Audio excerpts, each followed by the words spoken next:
But before I go on, I should tell you a literary, I don't know what else to call it. It's just a gem of Allah's speech in the Quran. So Allah talks about walking a lot. And He talks about strolling, walking, rushing, running, racing, running for your life, desperately just moving as fast as you can for survival. And all of these, if you notice the words I just used in English, are varying degrees of intensity.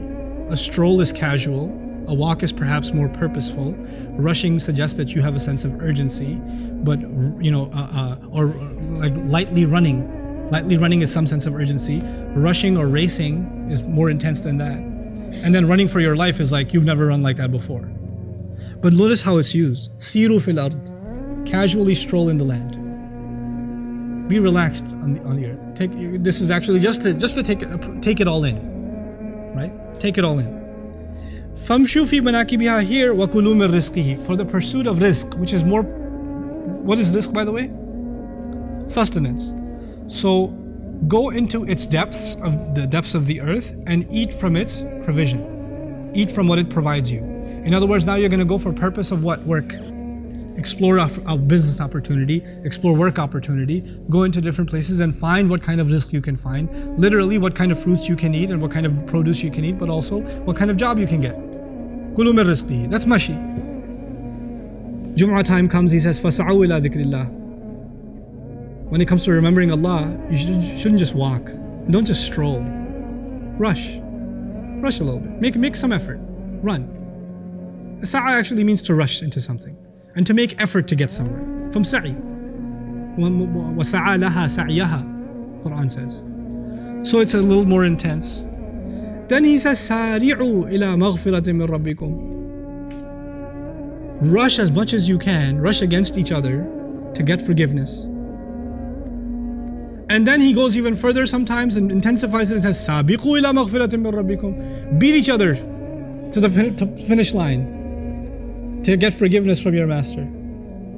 So we started with strolling, and the goal for strolling was just to enjoy the earth. The rizq was walk. Jumu'ah, which is good for your deen and good for your dunya. What does he say? Rush. Then race. Race for what? Forgiveness. Forgiveness. There's one left. Run for your life. فَفِرُّوا إِلَى اللَّهِ. Run desperately like nobody's business to Allah. SubhanAllah. Like the varying degrees of intensity are determined by what is your goal. If your goal is casual, the stroll is casual. When you have the ultimate goal, you run like nobody's business. And everything in between. SubhanAllah. Anyway, وَكُلُوا مِن رِزْقِهِ. And eat from its provision. This is actually, interestingly, وفي الآية إيماء إلى ندب التجارة والتكسب بجميع ضروبه. In the ayah, Ibn Ashur says, is an indication that we should actually be pursuing all kinds of rizq out of this earth. We should be looking for provision out of this earth, digging into it for its resources. Allah is encouraging the human being to go out there. By the way, this is in Makkah. The ayah is revealed, and there's not much rizq on the earth in Makkah. So it's almost as though the ummah it's foreshadowing for the ummah that one day they're going to be on all corners of the earth and they should be exploring, and they should just go around and see the humility. And by the way, wherever they go, they're going to be humble, because the earth will always remind them of their humility. And what makes you more humble than being provided for? Kulu min rizqihi. The other thing that I really like about this ayah is Allah subdued what we could never have subdued. No matter what technology we have, what money we have, we can't stop an earthquake, right? And had it not been, and no matter what we do, we cannot produce rain. We can't produce life on this earth. Allah gave that life. So our rizq, our provision, our sustenance on this earth, and the stability that we enjoy on this earth is entirely done by Allah. And the conclusion of it is, فَامْشُوا فِي مَنَاكِبِهَا وَكُلُوا مِن رِزْقِهِ. Go into its different crevices, corners, go all over this earth and eat from its provision. The hard part has already been done by Allah. The really hard part was calming this earth down and providing all kinds of rizq on this earth. And by the way, it's His rizq. مِن رِزْقِهِ, meaning rizq that He wanted to dedicate to you. Like he attributed it to himself. Every time you eat an apple, you say, this is rizqullah. This is something he dedicated for me. Like it's attributed directly to Allah. It's awesome. And you know, from a balagha point of view, birizqim minhu as opposed to birizqihi. The birizqim minhu, provision that comes from him, as opposed to rizqihi, his provision. Now his provision and provision that comes from him are roughly the same, but grammatically one's an idafa, and an idafa is inseparable. So your rizq should be inseparable from your remembrance of Allah. Like rizqihi. And wa ilayhi nushur. You know? So what I was going to say is the hard part's already done by Allah. And He's already taken the job of rizq for Himself. It's not rizqi, it's rizqihi. So what are you so worried about? It'll come. Just be humble and it'll come. He'll furnish. Look, he made the earth sprout after it became humble. So how much can you blossom after you become humble? You know? So now beyond that, he says, wa ilayhi nushur. And what an incredible conclusion to this passage. Wa ilayhi nushur. It's commonly translated to him as the return. The problem is, it's not ruju' and it's not auda and it's not al-ba'ath. There's lots of words in the Arabic language for return. Nashr happens to not be one of them. Nushur is not one of them. But for convenience, we say, قد يعني الرجوع. It probably means going back to him. But yar, if he meant to say go back to him, he would have said go back to him. He's pretty good at speaking. He can speak for himself. We don't have to give him synonyms for what he means. Oh, he said this, but what he means is that. No, he knows what he means. This is علمنا البيان لا على العكس, okay? So ونبين ما يقول. Subhanallah. This is what we mean by kalimatullahi hiya al-ulya. The word of Allah reigns supreme. We shouldn't impose meanings on it. It imposes meanings on us. You know? The mentality has to be fixed about our attitude towards the Quran. When you start interpreting the Quran for the purpose of convenience, well, he said this elsewhere, so probably we'll just bunch it all. If he wanted to bunch it all, he could have much better than you and me. He's perfectly capable of that. So let's dig into this word a little bit. Dalun ala fathi, the root letters nun, shin and ra. Dalun ala fathi shay'in wa tasha'ubihi. When something is opened up and when something is spread out. When something, branches out. Nashr. Nashartul kitab khilafa tawaytuhu. When you roll up the scroll of a book, that's actually called nashr. And tawi is actually to open it up, to unroll, to unfold. Nasharatil ardu asabaha ar-rabi'. Now the second meaning, the earth experiences nushur when it springs, when it blossoms. It's actually got a positive meaning. Nushur has a positive, as opposed to, jama', ilayhi al-jama', ilayhi al-hashr. Nushur is actually spreading out and blossoming. Now keep these two meanings in mind. By the way, an Arabic figure of speech, قَدْ ضَمَّ نَشَرَهُ, a person who's taking care of all of his business, everything that's spread out about him, he's put it all together. He's got all the moving parts working together, he's put them all together. The expression for that is قَدْ ضَمَّ نَشَرَهُ يُقَالُ لِمَنْ جَمَعَ أَمْرَهُ النَّشْرُ الرِّيحُ النَّشْرُ الرِّيحُ الطَّيِّبَةِ. A wind that spreads is actually الرِّيحُ الطَّيِّبَةِ is one of the words for an-nashr. And by the way, nashr also comes in the meaning of al-hayat, life. So ilayhi nushur, to him is the second life also. But now let's combine these meanings and figure out what's being said here. One, to open things up and to spread them out. Two, for them to blossom, for things to blossom. Right? Ar-rabi'.